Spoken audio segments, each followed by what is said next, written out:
Yeah, so we started DevSecCon in 2015, which was a crazy idea as to frustrated SecOps person just decided, look, we've got to spread the message. DevSecOps is a really good way to do things. It works, it reduced the workload of everybody. So created a website, created a whole brand, made a really good lineup on the first year and every year since that. And since then, now we're in Singapore. So we do London in October. We do Singapore in February. We do Boston. Well, Boston is next month. It's on. And next, we're already thinking of expanding to. So we've got some leads in Argentina, in Israel, in Tel Aviv. We're thinking also about Sydney. But it's we'll have to scale up the operations to do it. I guess that it's a lot of work and design. Is it really challenging to maintain and create this such event? What the challenge coming from actually? So most of the work is about managing the CFPs, and now we've got CFPs like author papers which are overlapping, and it's really always keeping up to date on the trends and the best type of information that our audience really wants to hear. So that's why we switched from a 1-day event to a 2-day event, allowing speakers to speak for about 45 minutes each. And we've got the possibility to do some longer workshops as well. So for, not so much more money, we managed to keep the spirit there and just like expand the more hands-on training for everybody. It's challenging, but everybody wants to participate, and it's really good. It's always a really good atmosphere. Myself, I enjoy it. Okay, so you work with a pool of volunteers who are helping you on building up the event, or? Well, it's actually just my wife and myself doing everything.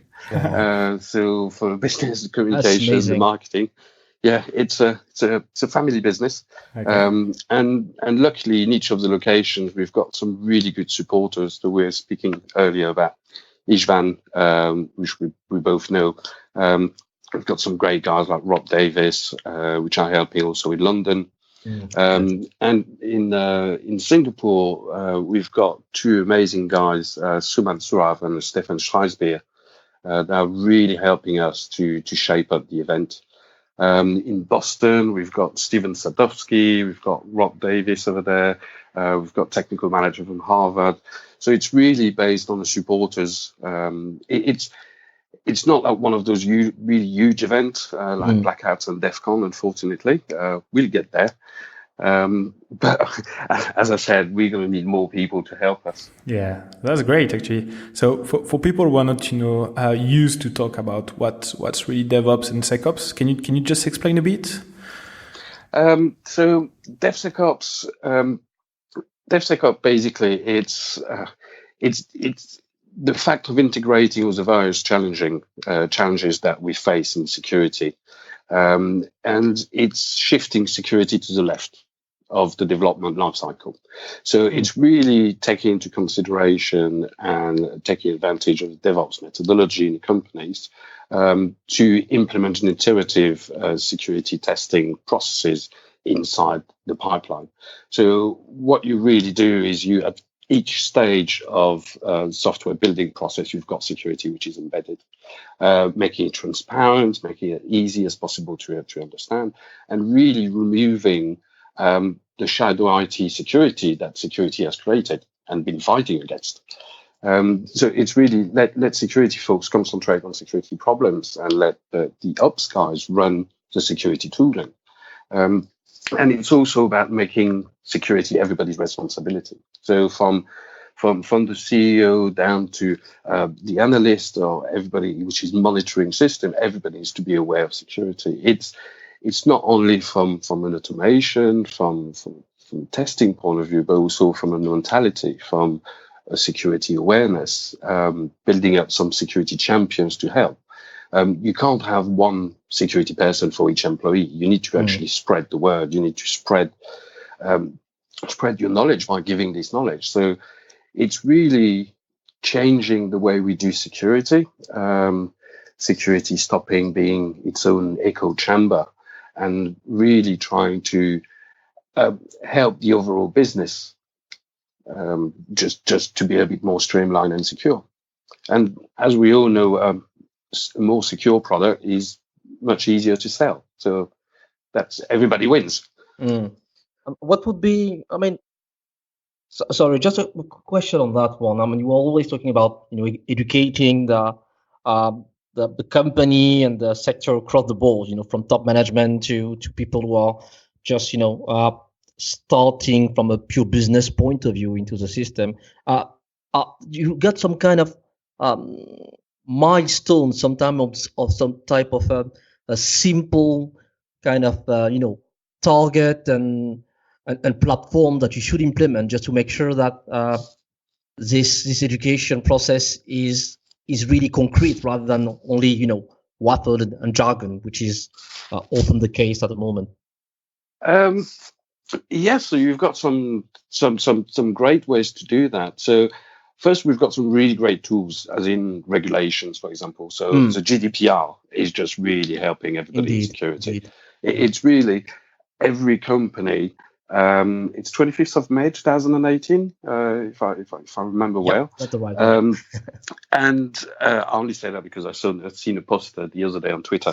Very trendy at the moment, GDPR. Yeah, everybody speaks about it. And I think the main thing is just like how many companies can actually give back reports in 72 hours of what they've been hacked upon, what was the mean of entry, what is the threat actor, and all the people they need to notify. We all work in the industry, and there's not that many companies that could actually do that. And the fines are really becoming real. If you think about TalkTalk, they just got fined £100,000 for losing so many personal accounts and details. It is just nuts. So I think this is going to help generating, and it's already helping generating company just thinking about it. So, as you were saying, a board level is going to think, well, this is going to cost me a lot of money. I need to start investing in it. I need to start making sure that I know my assets, that people are aware what they need to do in case of an intrusion. So it's really some simple educational awareness that you can put in front of people to help them be part of security. It's I'm not saying we should use the GDPR and the ICO and other regulations as tools to just sell security, but it's just really helping the overall people. Yeah, because everything is becoming more real. Like I think for the GDPR, it's a percentage on your annual revenue. No, you get potentially fined if you get rich. Yeah, it's turnover up to 4%. A lot of money. so yes, that's gonna hurt. Yeah, it's probably one to just get that to the investor rather than give that to the government. So that's definitely good too. Yes. Okay, great. You can start. You can plan for this fine and actually make it your security budget. Actually, that's a good way of doing it. Yeah, I don't know how many people are going to buy that, but I think the point of DevSecOps is really breaking down the silos. And we all worked in security. We're all on top of our ivory tower. We're the best. Nobody can approach us. We've got the security policy that we used to bang on the head on anybody trying to ask a question. And it's really, we need to come down. We part of this company. We part of those businesses. It's simple security architecture. If you haven't got a direct lineage between a business requirement and a security control, it's not really good. It's not really efficient. So streamline and on-the-level type of communication in between those people who are mainly concerned by cybersecurity as a whole. And at the end of the day, what you are saying that everybody should and must be into the loop, actually. Yes, definitely. And also so I've managed security operation teams for a really long time, 24/7. It's really tiring. And I think there's nothing more frustrating for a security analyst that gets approached by developers and say, hey, look, guys, you need to create an IDS rule for that because we know there is a vulnerability, because you've done a pen test, you gave us the report, we haven't got time to fix it. So now make a rule to actually monitor if anybody is abusing it. And it's like, but we spent more time actually discussing about it, me arguing with you and you arguing with me, us looking in the manual of Snort in order to get it sorted, well, we could have fixed it. Yeah. And I understand his point of view, and I understand the point of view of the analyst. And it's only from a business point of view you're able to say, well, look, guys, we're wasting some time, some money here. Okay. And what the most common challenges you get on let's say on this kind of discussion, even with at the board level or at low level with technical analysts? How are you tackling this kind of issue on daily basis? So I don't think there's a particular area. I'm trying to be really careful here, which is creating friction. But at the end of the day, we're trying to change the way things have been done for a long time. So the developer has been used to develop. He's creating features. That's what he's hired for. Yep. And now we're telling him, actually, this feature, it needs to be secure as well. The project delivery guy is just thinking like, look, now you're asking me at the end of my project to just do some security. And then you realize their problem is about speed and delivery and arriving somewhere at a certain time. So it's really easy to convince them to just do security testing at the same time as QA. It's just another branch. That's as simple. And so there is a human factor, and you need to work on a human factor. You need to, we need to be a bit more approachable security. That's a given. And it's only by really talking to the people and understanding their problem that you're able to actually make them understand that it's their problem, security as well. The developers will have to fix this bug. But unfortunately, he'll have to fix it at 3 o'clock in the morning because there's been an incident. Which one do you choose? Sorry.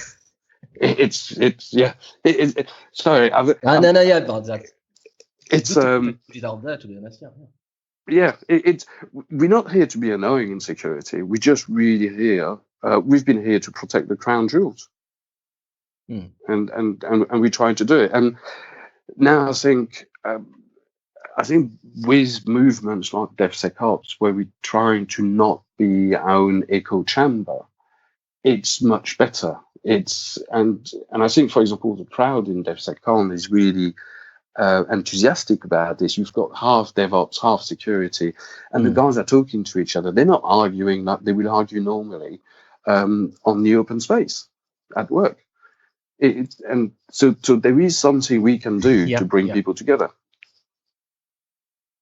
That's excellent. That's excellent. Because at the end of the day, that's certainly the main challenge that the community is facing at the end of the day. Yeah, communication between those two audience, and making sure that at the end of the day you are not your own talking only to your own kind, to your, as you just said, the echo chamber paradigm. Yes, definitely. And one way to approach that as well is threat modeling. So threat modeling, it's really about understanding your threat, so you can actually plan your software, your defenses accordingly. And developers love it, actually. We've been running some threat modeling classes and courses, and the people love it because it's like, oh, that's what you're bugging me about. Now I get it. And because instead of just giving them a vulnerability and saying, oh, well, this is vulnerable for X, Y, Z reason, it's about how did you arrive there? And by doing threat modeling with them, they understand our language. And yes, we've got to change a little bit our language and be a bit more transparent on that. But I think that's a good icebreaker. That's one way to do it, I found.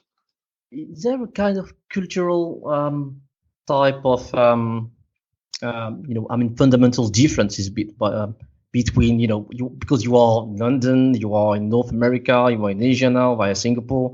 Would you say that there is cultural different approach for all those audience who are kind of different from country to country, or from ecosystem to ecosystem? Or would you say that a DevOps or SecOps guy is the same wherever he is at the end of the day, and this challenge are fundamentally the same? That's a good one.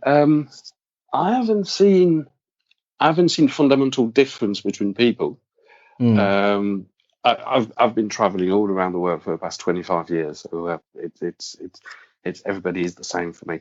But it's I think there's some places which are a bit more advanced into the DevSecOps. Okay. Some which are more advanced in DevOps, but still don't think about security. Okay. It's really a mixed bag. It's I don't think it's going to be continent specific, because we've been facing the same problem.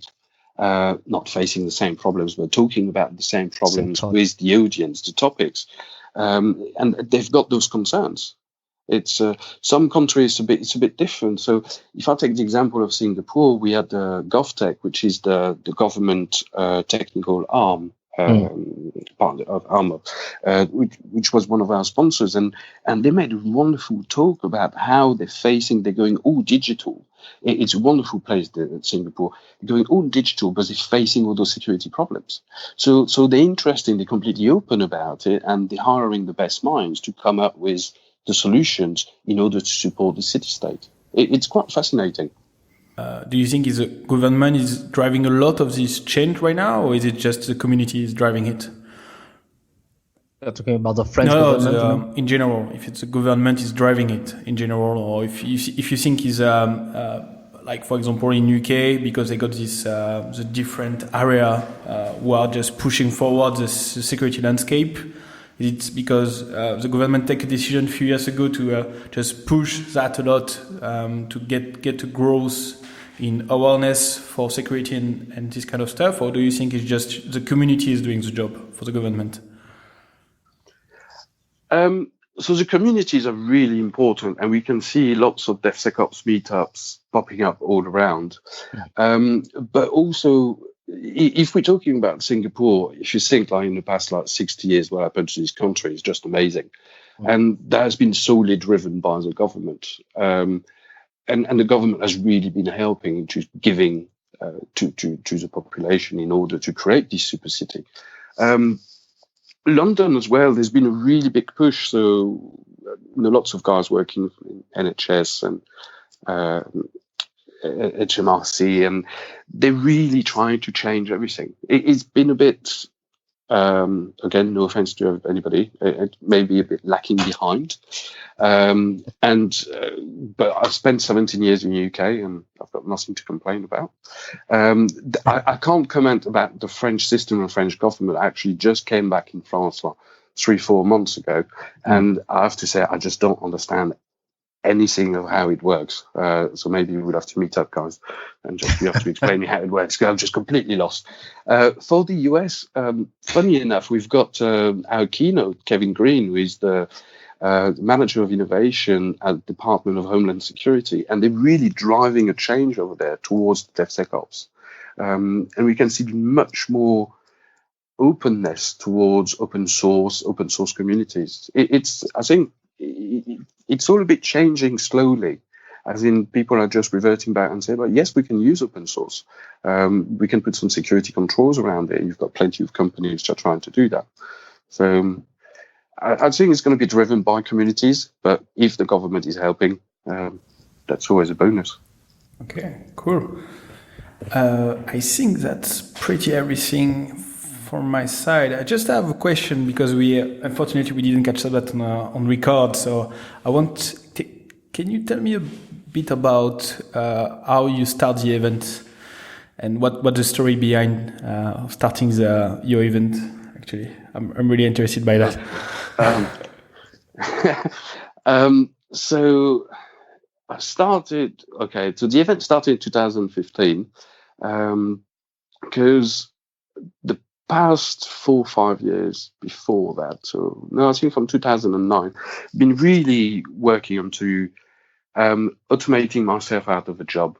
So it's just really, why should I need to be there looking at a pane of glass with all those alerts coming from IDS? And it's just, that doesn't make sense. And then nothing was being agglomerating. Nothing was going correlated. And I was back in Verizon when I was working there. We created what's called the Advanced Search, which was about all correlating this data to make things easier for an analyst to make a decision upon. And I picked up really well. Then moved on to different companies like high-speed frequency trading, etc., up to online fashion. And they're all facing the same problem, which is that they're really keen on to developing software quickly, and security was always behind. Remember when I joined one of those companies, they had a pile of just like 6 months backlog of pen testing reports to look through. And you're like, oh wow, that's going to be great. And that was at Betfair that I met some amazing DevOps guys. And the edict from the board was, we've got to completely reduce the data center and do a software-defined data center. And that was just amazing. I was just like, oh wow. So I can build all my security tooling inside your pipeline, inside your software-defined data center. Yes. And then like light bulbs starting to flash everywhere. We just put everything in there and incorporated all the dashboard. So basically from the inception of a server to its instantiation to the deployment in production, all metadata was being created and generated at a time, which we were all agglomerating with DevOps data, with operation data, with telemetrics. And then you had a real picture of what the problem is, and you had all the data associated with it. That resulted in lots of automation and lots of people just not being needed anymore, including myself, which was really good. I said, yeah, let's create a conference. That seems really good. And I was really trying to explain to people, it's possible. I've done it many times. And I'm sure I'm not on my own. And lots of people followed, lots of people turned up. And since then, everybody's requesting more conferences. So I think we're going to keep going and be always as innovative as we can with the type of presentation and talks that we're providing. Yeah, that's a great story. Thank you for sharing that, honestly. Really. You're welcome. It's really good. Would you recommend? I like this, Bernard Pivot question. Any type of of I haven't heard Bernard Pivot for so long.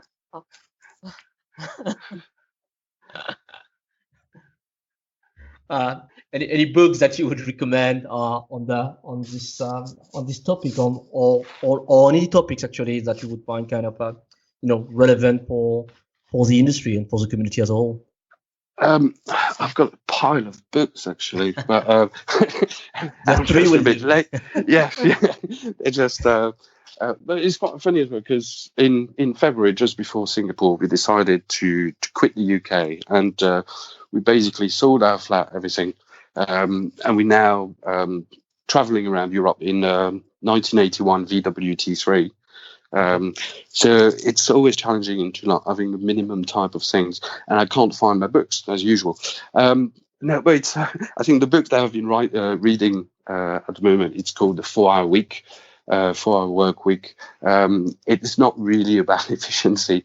It's really about, it's the dream of just like, how can we all do what we want to do, we're still having a relevant place in society. But from a security point of view, there's plenty of blogs and books that have been written. I think the Java workflow book from Dennis Cruz was really interesting. It's available on LinPub. Latest one that I was reading was a mobile security testing guide. It's a bit dry, but if you can't sleep, that's quite nice. The type of thing that I like to read before going to bed. But no, I can't find my other books. I'm really sorry. It's fair play. I should have prepared for that. That's all right. I've got a manual of the refrigerator of an Electrolux of 1981. That works. It either works on mains, on gas, and on the battery. I'm still amazed by this thing. I still haven't tried it on gas, but if you don't hear from me, you know what happened. And just to bounce on what you said, do you think it's difficult today to combine an entrepreneur lifestyle with the security aspect of it? So having like a security job remotely and being entrepreneur, maybe on the road like you kind of embracing the mantra of the 4-hour weeks from Tim Ferriss? It is challenging. We spent a week with my pounds, and they were just like, "What? It's 11 o'clock at night. What are you doing working?" It's like, "Well, the US woke up and now they want something." It's like, "Well, you were at 6 o'clock this morning on the computer." It's like, "Yeah, Australia was up and we were talking." And it's always about if you're on top of that, always on the road, it's just like finding a good Wi-Fi, like making sure you've got enough money onto your 3G card. And we travel really, really light. I've got like one laptop, a storage. The rest of just is basically in the cloud. It is challenging, but at the same time, I think people are changing. I think it's called télétravail in France, correct? Yeah. The remote working. Yeah. And I was speaking to a guy in Singapore, and he was explaining he's one of the first guys doing some remote work. He's living in Lyon, and his company was in Paris. And I think that's really the future. We don't all need to be in the same place in the same office. True, I'm with you on that one. Yeah. Yes. I think we both are free. We are remote worker anyway, so it's good. It's good. Yeah. Have you looked at this little robot with the TV and a webcam? Because I'm really tempted to get one. No, that was the one that Edward Snowden. Oh yeah. Okay. Yeah. Yeah. Just. I was thinking if he gets a bit too mad with the conferences and we can't travel, I can have one. Yeah, actually, that's a good idea. Be in Ballet somewhere with just different joystick.